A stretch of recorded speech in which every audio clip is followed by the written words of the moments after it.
All right, welcome to the Door to Door podcast. My name is John Frampton. I'm filling in for Sam Taggart as he's just too busy. The guy's got too much going on. He's a busy man. I'm excited about this.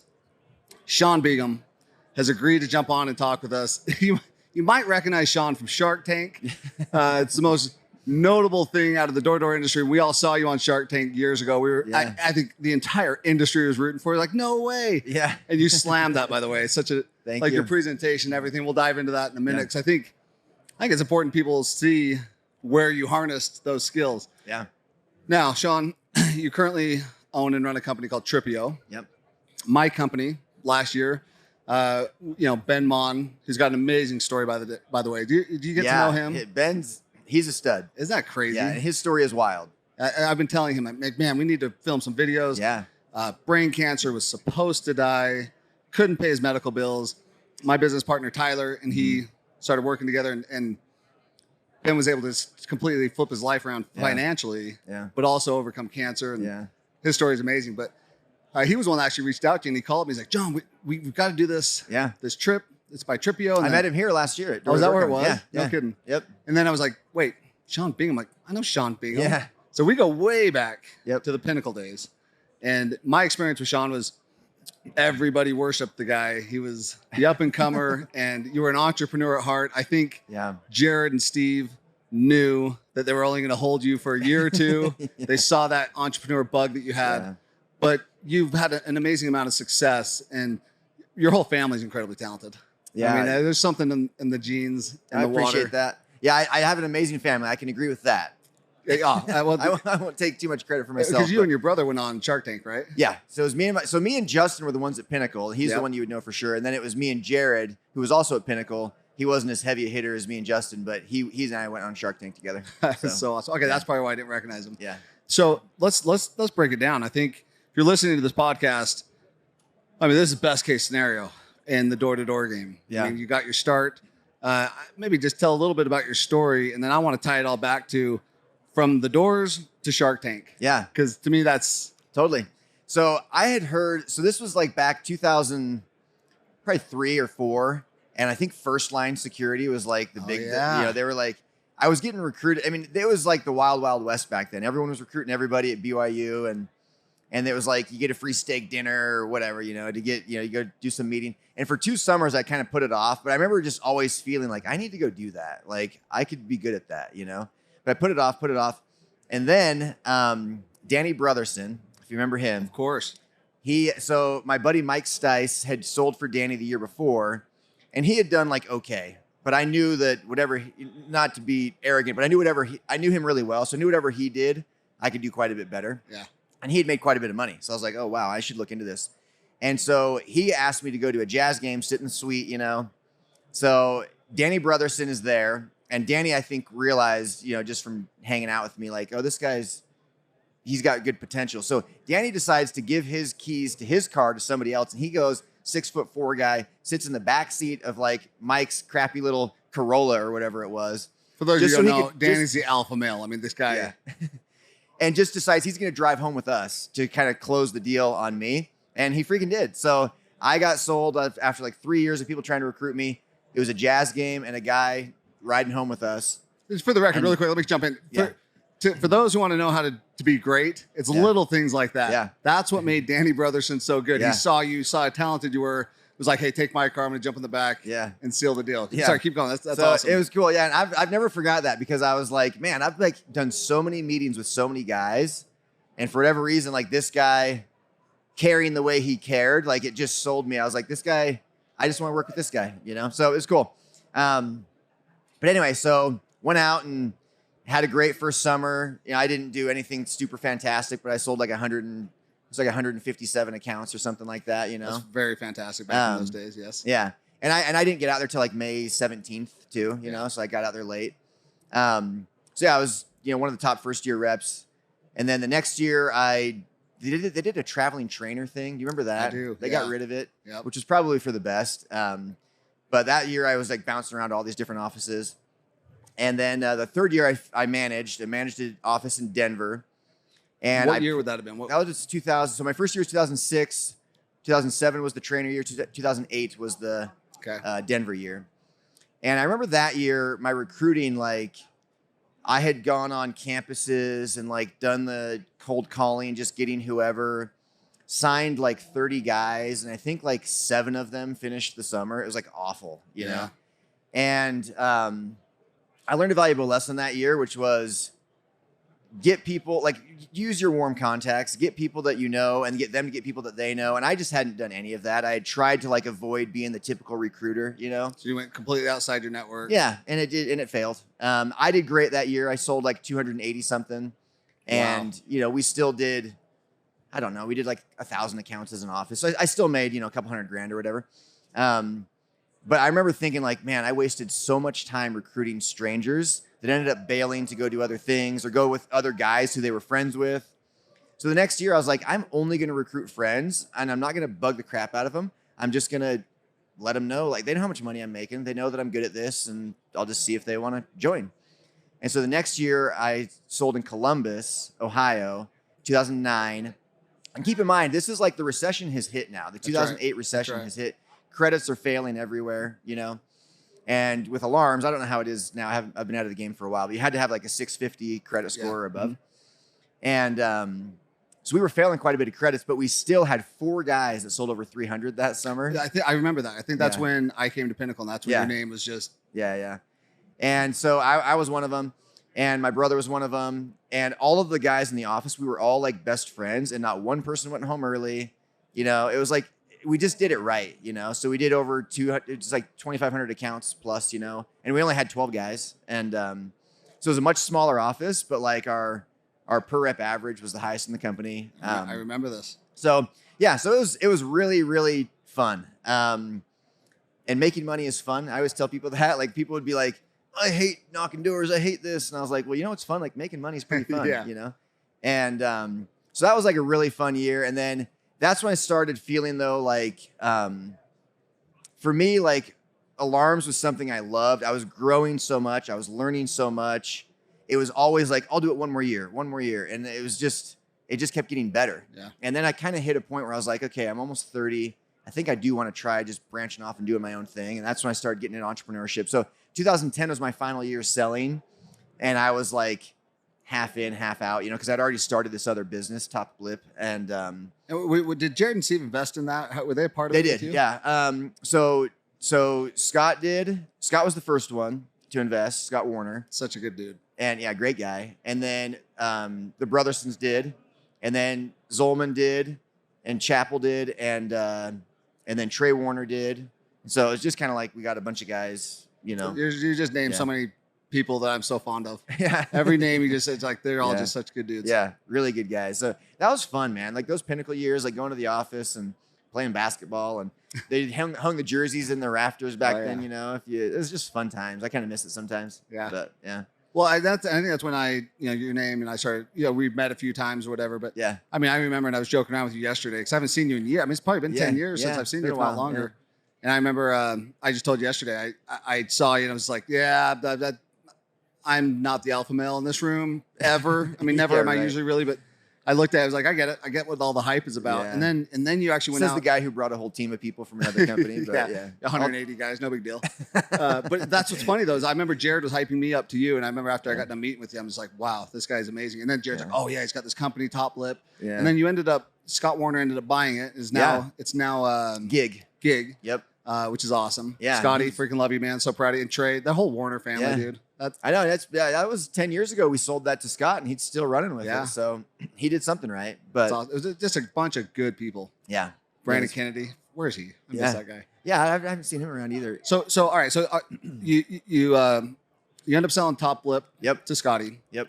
And then take us from there, and also at some point I want to incorporate what you've learned. Yeah. On the doors that you transferred. To your current business. Everything So, I mean, we were just talking before the camera started, just everything I do, it somehow relates back to my door-to-door experience. Like even the pay scale that I put people on right now with Tripio, they're travel researchers and writers. Like their job is to find really cool stuff to do in different cities and incorporate it into our app.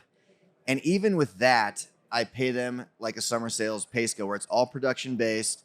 the more activities they find and incorporate into the app that get approved, the more money they make. And it resets every week. So I have a weekly pay scale that resets, you know? Wow. That is like truly the industry. Yeah. Yeah. And I've, you know, it's all on it's the same. And again, I haven't seen it in years, but it's the same type of table that I saw when I was getting recruited, where it's like, okay, if you get this many, you know, and you're doing the little, you know, trying to measure up how much money you're going to make per deal. So they know, like, if they hit, okay, if I get 100 activities this week, I get X amount of dollars per activity, you know, so they push to get to 100 activities approved because they know that it's going to give them an extra X amount of dollars on all the previous 99 activities. And what do you think it is? Do you think it's just like it's a mindset shift for them? Or, I mean, like, what makes it work? Because it's working because you're still running your companies this way. Yeah. Well, and I've never been fond of, I mean, I get that there are some positions where you have to pay people just to show up and do their job. They got to be on salary or hourly pay or whatever. But I've just found that, like, paying people on production, like, it just creates a culture of results. You know, you're results driven. And, you know, even the gal I have here helping me with this, I just said, hey, look, everyone that you talk to, that you bring into the booth and get their name, because we do these corporate retreats, sales incentive trips. Which are phenomenal, by the way. Yeah, we did. Yeah, so obviously we did it with Nevo. And so to incentivize her to, like, talk to people and you know, do more than just sit at the booth on her phone, I tell her, like, you're going to get paid 5% of the profits of every deal, and all you have to do is get their name and number and email and put it in this form here, you know? And so, you know, the person I brought last year, she ended up making like $2,500 from sitting at a booth, you know, for 2 days. And when most people would probably pay them an hourly rate. Yeah, they'd make a couple $100, you know? And so it just incentivizes people. So that's what I love about the door-to-door industry is it's all about, like, results. Like, effort is cool, but results are, like, what really matters. And I've just embraced that in everything I've done in every job I've had since. It's like, I want to really push a culture of we are focused on results. No excuses, just results, you know? That's awesome. Yeah. I mean, so after, you know, our time together, I ended up working at a publicly traded company, running a door-to-door program, and we ended up doing retail. And I remember, and I want to find out if it was the same experience for you, but I remember when my boss asked me to go in and basically tell a private equity group that we were trying to raise a bunch of tax equity through. They wanted me to just go in and explain to them what we did and how we sold door to door. And so I went in there, and I was really nervous. Yeah. I'm 31 years old. I'm freaking out a little bit. Yeah. And the way I hyped myself up to go into that room was I tapped into on the doors. Yeah. And I started doing my pregame routine that I do on the doors. And I'm in a big office building in San Francisco. Yeah. And I'm tapping into what I learned on the doors. I remember I called my brother. I'm like, dude, I'm really nervous. Like, I don't know why they're putting me in there. I dropped out of college. I got a year left. Yeah. And he was just like, Johnny, he's like, this is your territory. He's like, treat it like the doors. He's like, go own that like the doors. You went on Shark Tank, which had to have been so unnerving. Yeah. And you guys looked so, if you go look it up. It's what's the easiest way to find it? YouTube? It's YouTube. Adventure Hunt was the name of the company. If you just Google YouTube or Shark Tank Adventure Hunt, you'll find it. And I'm sure you were just flooded with text messages. I think I may have sent you one on Facebook or something, but I just hope you know the whole industry was so proud of you. We're just like, he's doing it. He's doing it. It's cool. What was your thought process going into that? Did you tap into anything you learned? Absolutely. Absolutely. Because door to door, like, it teaches you to talk to people and to be confident, even if you're not feeling confident. You present yourself in a confident manner. All the different techniques you learn about how to communicate with somebody. Because it's funny, like, people say, like, you know, they think I'm not in sales anymore, and I'm like, are you kidding me? Like, my entire life is sales. Like, I'm selling people on working for me. I'm selling people on investing in my company. I'm selling people on purchasing my products. You know, like that. Like, everything in business is sales. Well, Sean, I've been saying for years and years and years, people hate, you know, the common thing is that they hate salesmen. Like, I hate dealing with salesmen. It's like, no. You hate dealing with bad salesmen. Bad salesmen. Because the good salesmen, like yourself, people don't think you're in sales because you're so good at it. They think they just made a friend. You know, Ben Bond being one of them. Yeah. It's like, hey, man, this really cool guy. It's like, oh, he sold the hell out of you. Well, and we are friends too. Well, of course. Yeah. But that's what, I mean, you're so authentic that way too. But It is. It's in every aspect of your life. But yeah. So when you're going on Shark Tank, what's going through your mind? And I'm sorry to hyper focus on this. No, it's cool. It's probably just my own personal, but I think everybody on here has seen the show. Yeah, and I get it's something. And you guys dominated. I mean, you got such a good response from them. They're all blown away. Yeah, your confidence level going into that. I imagine you didn't feel that confident going in. You're nervous. So they have you do. If you've watched the show, everyone knows they kind of have that first minute where it's like uninterrupted from the sharks. You've got your memorized spiel you're doing, right?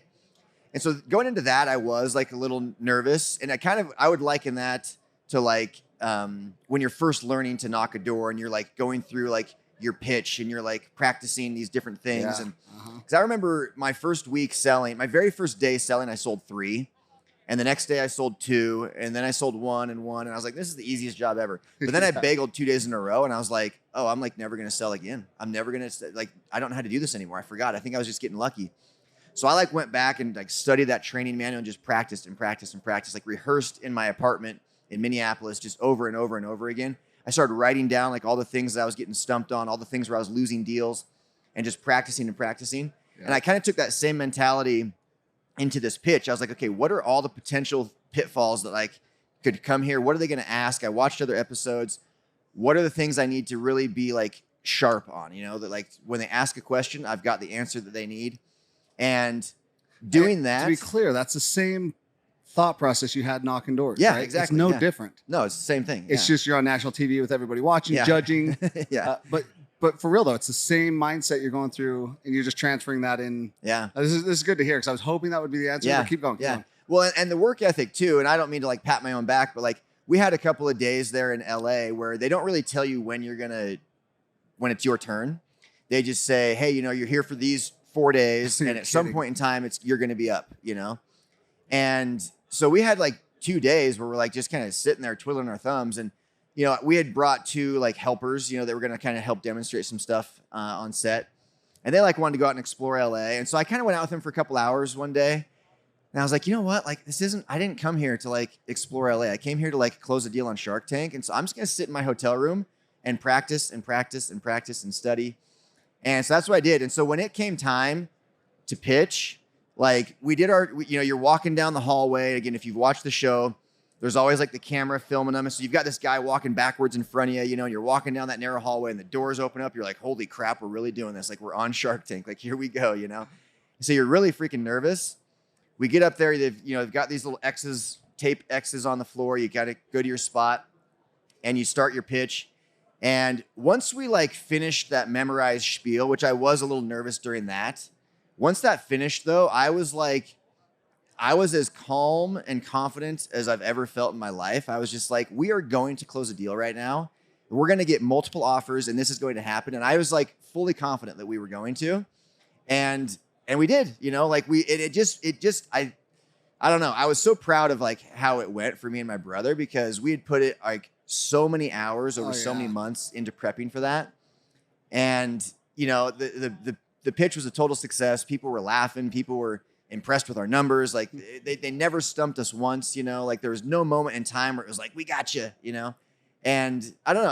I was very proud. It was a proud moment for sure. And who'd you strike the deal with? Robert Herjavec. And we did multiple offers? We did. We got an offer that was the season they started doing the guest sharks. So we had a guest shark was Bethany Frankel. Do you know who she is?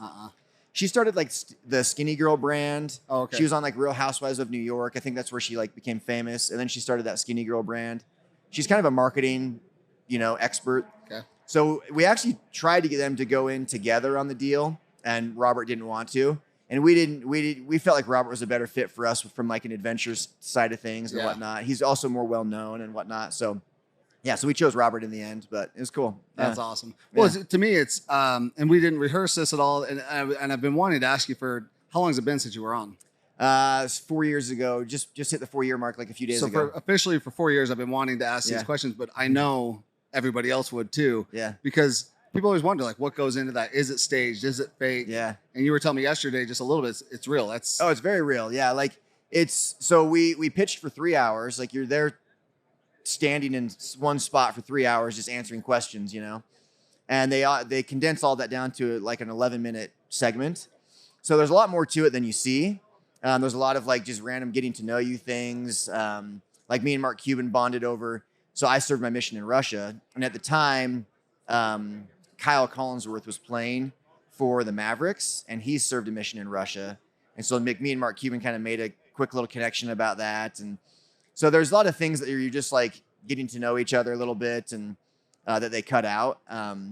But there is an aspect of it where you can tell like their reactions. I'm like, oh, I feel like maybe they're playing it up for the cameras a little bit. Like they'll act like something's a bigger deal than it might be, or whatever. But so there is definitely an element of like, oh, this is made for TV. But as far as like there's nothing scripted at all. The only thing that's scripted is that first 1 minute spiel, and you have to get that approved by producers, and you have to rehearse it in front of them, and they'll like tell you things like, we need more energy, or whatever. There's that one little first minute where you're explaining what your product is that's memorized or rehearsed, but nothing else is. Well, I think the reason I'm so fascinated with it is, well, first of all, it's just cool. Yeah. But you're tapping into the stuff you learned on the doors, and I assumed this was going to be your answer, because I felt that all the time. Yeah. Like even at home, I'm selling my kids on why I'm the best dad in the world. Yeah. So I'm constantly making sure that they're, because if I stop working at it, I stop seeing that light in my kids' eyes. So I make sure I go above and beyond. Same with my wife and so on. But for you to be able to take the skills you've learned on the doors, because I think everybody should go get their butt kicked for a couple months. Yeah. Because you learn so much about yourself. Dude, so much. And so my dad taught me all growing up, if you can sell something, you will never be out of a job. And I look at like all this AI coming out right now, and all these different technologies, nothing replaces a good salesperson. Nothing. Like you can't beat it. And so for me, like if you can learn to sell something, and nothing teaches you to sell better than door to door, in my opinion, because you're literally showing up as like this nuisance on their porch. Like you are an annoyance. They hate you from the second you knock. They're annoyed at you. And if you can master the art of like getting them to shift from like, this annoying sales guy's at my door, to buying something on the spot 15, 20 minutes later, and like being your friend and taking a picture with you, you're never going to be hurting for a job. You never will. Yeah. My mom said something similar. It was, she said, if you can learn how to sell, it's called the gift of gab. Yeah. Ages her. But she said, you'll never go hungry. Yeah. I was young enough that, I'd heard that I worked at RC Willey right out of high school. Okay. Yeah. And I worked in the back unboxing furniture and putting it together. Yeah. And they were all making fun of the sales guys. Yeah. And I'm like, I learned later in life, they're making fun of the cheesy sales guys that people don't like. But the good ones, the one I made friends with, was the best one in the store, but it's because he was so authentic and he was himself. And man, that's just interesting how much that transpires throughout your life. Yeah. Have you ever seen that Seinfeld episode where George has a buddy and he's got like a man crush on him? Yeah. Remember that? Tony, of course. Yeah. Tony. Yeah. I feel like I'm doing that right now. I'm just like, hey, put my head. I'm George. It's like, okay, so what else? So my hat's back. Dude, you're just, man, I could talk to you all day long. Yeah. Your story's so fascinating. But let's pass Shark Tank. Yeah. And I'm not going to pull it off the same as you do, so I'm going back. But and we're going to stand up, and he's going to be 6'3", and I'm going to be 5'8" and 3/4. But those who say they're 5'9", but I know they're 5'8", I'm like, you can't. Yeah. Those shoes, it doesn't matter. So what happened after that? So you did the Shark Tank thing, you struck a deal. You said it took about a year yesterday to actually. Yeah. So the due diligence thing was long, and one thing that's kind of cool. So I'm just thinking of like all the door-to-door tie-ins. So just if I can backtrack a little bit, like the hustle that you learn in door-to-door too. Because like it's one thing to go get a tech sales job and like you're just given a bunch of leads and you sit at a computer and you do demos. And I'm not making fun of that. There's great money there and there's great skills that you learn. But the hustle in door-to-door is like, no, you go like, here's a street and good luck. Like go get it done yourself. There's no warm leads for you. They all hate you and they've all heard the pitch before, but go have at it. Good luck. And if you can pull that off, like, so that's another thing with entrepreneurship is the hustle, like the in a sports term, the stick-to-itiveness. Like I'm just going to keep going. I'm going to push through difficult things. I'm going to overcome hurdles. I'm going to find a way. So those skill sets I learned in 5 years of door-to-door have like greatly enhanced my ability to be a successful entrepreneur. Because with entrepreneurship, as you know, every day there's something new, unexpected that pops up where you're like, okay, this wasn't on my schedule. Now I got to deal with this, Yeah. And anyway, so that's another skill that I would say I learned from door to door that's helped me a lot in entrepreneurship. But okay, so now back there's more L's than people see. Yes, right? Way more. Especially in door to door, it's like you see the successful people, but in business, you've had, for me personally, I've had more L's than wins. Yeah, but my wins are louder, so people focus on that more. But it's like, man, I had to go through all those losses. to get to it. And the other thing is you just kind of find a way, right? Like, I mean, I know you're a fantastic salesperson, and I don't know how often you are on the doors anymore, but think of those deals where you're sitting in their house, and there was one that like there was one skill I remember learning in door to door, which was like there would be times when like they feel like the deal is done, the person you're talking to, and they'll stand up, like they're like trying to kick you out of their house, and I would just calmly not stand up. I would just very calmly and confidently I would just stay seated, and I'd look up at them, and I'd just be like, oh well, we can, and I'd just kind of like keep going. I was like, I'm not giving up. I'm not, because once I stand up, this deal is done. Yeah. I am sitting right here. And you find a way to get things done. And so even though you're getting these L's, you don't look at it as an L. You're like, no, there's just another way. Like, I just found a way was it Benjamin Franklin that said like, I found 100 ways that electricity didn't work, or what's that phrase? It would have had to have been There's some sort of quote like that where he's like, he basically people should look up that quote because it's a good one. I'm butchering it, but even with each deal you get, like a lesser salesperson would have given up earlier. They would have taken the L. But a good salesperson is like, okay, this route isn't going to work with this particular customer, but I'm going to try a different thing now, and I'm going to try a different thing, and you just keep going. And that's different from being pushy. Yeah, very different. That's thinking on your toes, reading the situation, and adapting as you go. Yeah, Sean, I imagine people, myself included, like I look at you and I think this guy was born confident, and I'm the youngest of 7, and so I am grateful. My siblings were they instilled that confidence into me from a young age. Yeah. So I have people say similar things like, well, you're just super confident. It's like, there's days. Yeah. There are days when I'm wondering what the heck I'm doing or how I'm going to finish this.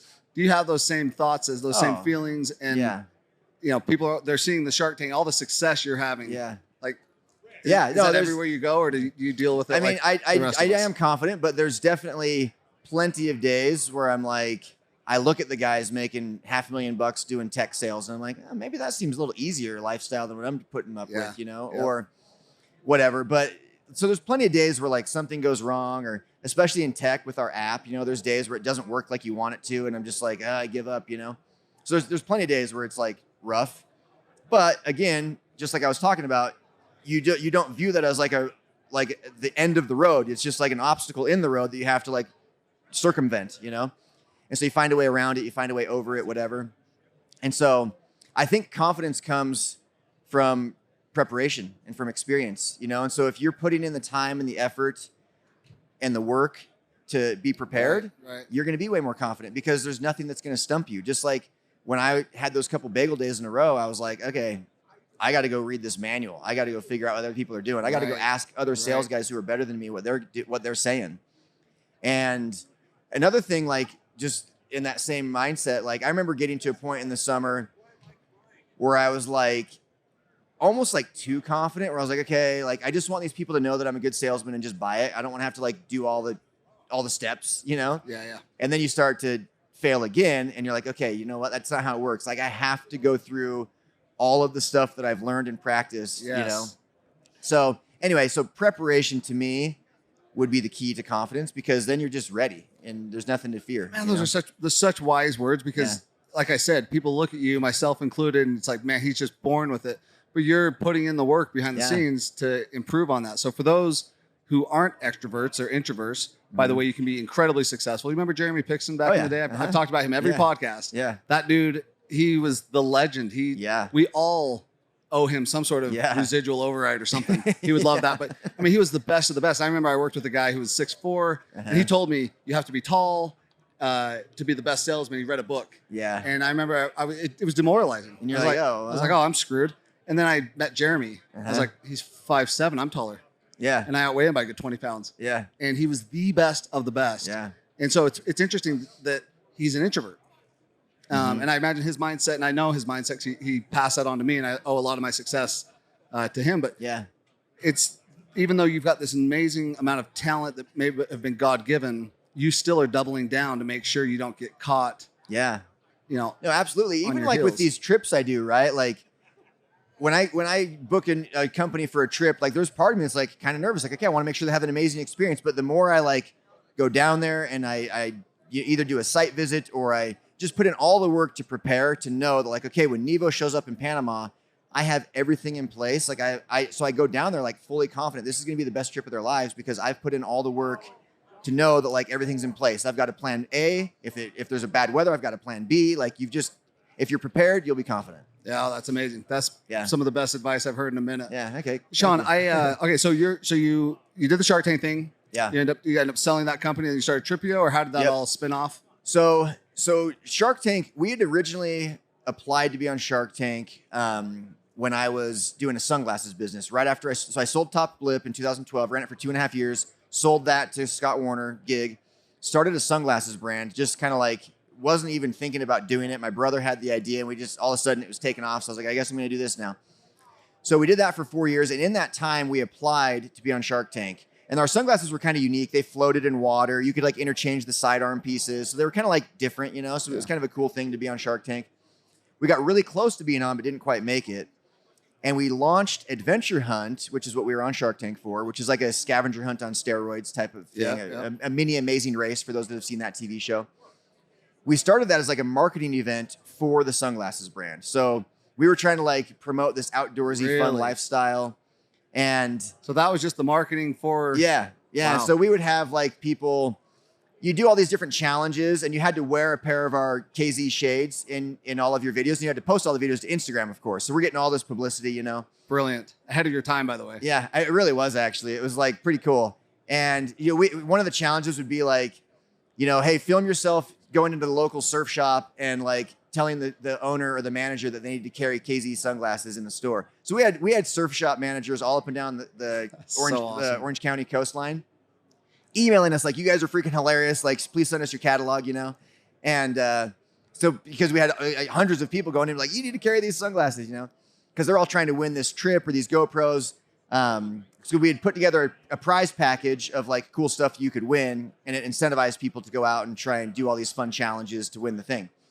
Anyway, so it's just a marketing event, but it went so well. I was like, I feel like people would pay to do this because we were just doing it for free. Yeah. So the next year we made KZ the lead sponsor, and Adventure was a separate company. So it was the same group of guys in the same office running both companies. Wow.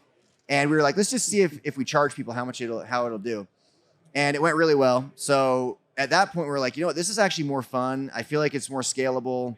I feel like it fits us more. I'm not like a super fashionable guy, like keeping up with like sunglasses trends and fashions. And there was some quality assurance stuff out of our factories that was starting to get annoying too. And so I was like, I think I'm ready to just move on from this. So we worked to sell KZ. It had been 4 years. We sold it to a private equity group in Cleveland and just went full-time with Adventure Hunt. And I just posted to Instagram, hey, like, sold my business, going to be focused full-time on this Adventure Hunt one you've seen me doing. And no joke, Shark Tank just sent me a DM and said, hey, we've been following you since you applied last year or 2 years ago with your other company. We love the new one. We'd love to have you on the show. That's fascinating. A marketing strategy ended up being the reason. Yeah. The reason you that we got on. And it's also the power of social media, you know, like I just simply announced this proud moment in my life and we didn't have to apply the second time. We didn't have to audition. Nothing. It really was like you were like 3 or 4 years ahead of the game on that. So they invest. You do it. How did you end up transitioning into Tripio? So how long has that been going? So Tripio, I launched Tripio pretty much when the pandemic started in 2020. I'd been wanting to get more and more into the travel space. Travel's like kind of my passion. And with Adventure Hunt, we would go to cities and we'd find like really cool stuff to do. And then we would guide people through our app. You would like solve these clues that would guide you around town, right? So I was in Albuquerque, New Mexico, setting up an Adventure Hunt. And Albuquerque's not that cool. No offense to anybody that's from there. So it's like a little bit harder than usual. You've seen Breaking Bad, you know. Yeah. So I finished my preparation for that. And I'm by myself. I said out loud after I've tested everything, it's ready to go. And I'm like, man, Albuquerque kind of sucks, but this is a really cool itinerary I just put together for whoever, you know, comes through here. And I was like, wait a second, this light bulb went off. Like, that's what I should do. I should be like helping people create itineraries, helping people like travel better. And so that was in 2018. And I was like, okay, I got to figure out how to like do this. So it took me another year or so to like figure it out. But by the end of 2019, I felt very confident in what I wanted it to be. And then when the pandemic hit, everything with Adventure Hunt was all like big groups of people gathering together and like making human pyramids and like doing all this stuff. We were doing offsites for companies. They'd pull their employees out of the office and do this fun team building activity. All of it just got shut down, from the pandemic. On a dime too. Yeah. Done. And so I was like, Adventure Hunt's still around. We didn't sell it. We sold KZ. We sold Top Blip. Adventure Hunt we still own. But it was like our revenue just went to the bottom. We were able to stay afloat just with little deals here and there with people that were willing to do it, and we're like having to provide masks and hand sanitizer, and it was just a massive headache, and we're like worried about if we're gonna get freaking arrested or something. A lot of people were. It was trying to stay alive and abide by the new rules. And so like Florida was like our heaven send, because people in Florida were still doing the events, so we would do events in Florida. But anyway, so like the safe haven for But during that time, I was like, you know what? I kind of want to do this travel thing anyway. So I took a risk and just went all in on this travel thing during the peak of a pandemic. And we finally got the app launched. And so Adventure Hunt's still around, but I'm like very full-time on Tripio. And I'm like, I've never been happier in my entrepreneur career than I am now. So well, you can feel it too. Yeah. Like you really can. Yeah, that's good.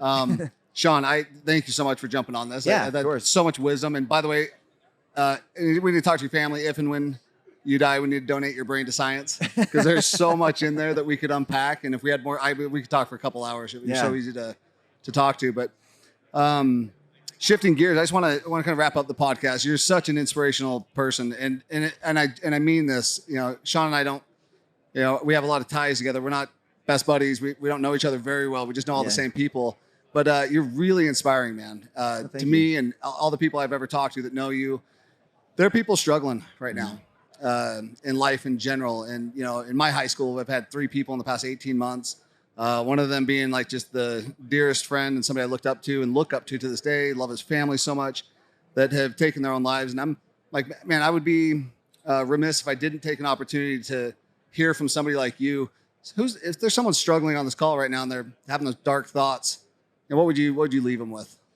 It is interesting you bring this up, and you told me just a few minutes ago before we started that this would come up, and I was actually wondering what I could say. And I've not dealt with like mental health issues much myself until kind of recently. I did have something that happened. My dad passed away a year ago, and I had some other just personal stuff that happened where I did start to deal with some of that a little bit, where I was just really down and sad, and it was hard to push through it. And I started to have so much more empathy for people that maybe live every day like that. And for me, trying to help others and serve others. And I don't mean to get too religious, because I know this is not a podcast about that, but I'm a very spiritual guy. Yeah, please do. I just turned fully to God, and I just decided to kind of let go of things I can't control, and to focus on my relationship with God and Jesus Christ, and to serve others and to try and help others that are maybe feeling down. And it's actually helped me a ton, like more than anything else could have. So I don't know. I do have so much empathy for people that live day after day in this state of depression or anxiety. But I would say there is hope. Talk to trusted friends. Go to therapy. I went to therapy, Mr. Confident that you're seeing. I've been to therapists. I've gone to therapy. Yeah. It's not. It's cool. It's cool to go get help if you need it. And so don't be ashamed. Don't be afraid. Seek help and focus on the positive things in your life. Recognize the talents you do have. Recognize the blessings you are seeing every day. So I don't know if that helps, but no, totally it does. I mean, and the reason I'm trying to use this platform to say something is because 18 months ago. Dear friend of mine, Greg Clark, is, he's played in the NFL with Steve Young. He was his tight end. He actually went to our high school. Yeah. His sons are like my little brothers, and they're big brothers to my kids. Just a giant of a human. The most confident person you've ever met in your life. And when Greg passed, it shook me. Yeah. Shook me to my core, because I thought, man, if it could happen to him, it could happen to me. Yeah. And it messed with me to this day, it's something I still think about. But his family and the way they've responded to it and the way they've handled it is just incredible. His wife, his brothers, just good people. And so for the past 18 months, I've kind of kept myself, didn't say anything. It didn't feel like it was my place to say. But I guess I wanted to use the platform to say, hey, look, we know what you're going through. I mean, maybe not to the extent from a mental health standpoint, and everybody's got their own issues, and some are way more severe than others, but you're loved. Yeah. And, you know, you will be so deeply missed. Yeah. If that's something you're going through. But since then, it's been 2 more people from our high school that have done it, one last week. And it's like, you know what? No, I'm going to say something because you're loved, you matter. Yeah. And I think everybody's had those dark thoughts. When you sit down with someone like Sean Bingham, who's been there, it's kind of, and that's the thing, you're not alone. So like, don't be afraid to talk to people. Don't be afraid to reach out to people. And everyone, it's funny, like, because I've been going through it a little bit myself, just feeling like I've got some friends where I just see them in a different light of like, oh, you know what? Like, you can kind of tell when somebody's maybe putting on a front, because we all do it from time to time. We all have our own issues we're dealing with. So don't be afraid to reach out to people and help them, because it's crazy what you'll feel for yourself as you like reach out to help others, you know? Yeah. So that's another thing too to focus on. Is and to tie it back into the industry as a whole, it's, I think part of what I miss, because I got out of the industry for a couple of years. I made enough money. I could take a little bit of a break, and the energy you get from the people in this space is unmatched. Yeah. And, you know, Greg's son Jaden is working with us now, and cool. You know, he just graduated from school, and he's just full of life and vigor, and he's just such a positive energy to everyone around him. But I think if nothing else, it's like, man, there's so much goodness in this industry. So if you're feeling alone, if you're feeling helpless, reach out to me or Sean or anybody. Yeah. Just know that you're loved, and your future is way brighter than you might think. But Sean, dude, thanks so much for jumping on. Oh, thank you. This has been super fun. Appreciate it. Last night off the cuff. Yeah. Okay. Anytime. Appreciate it. Yeah. Man. Thanks, guys.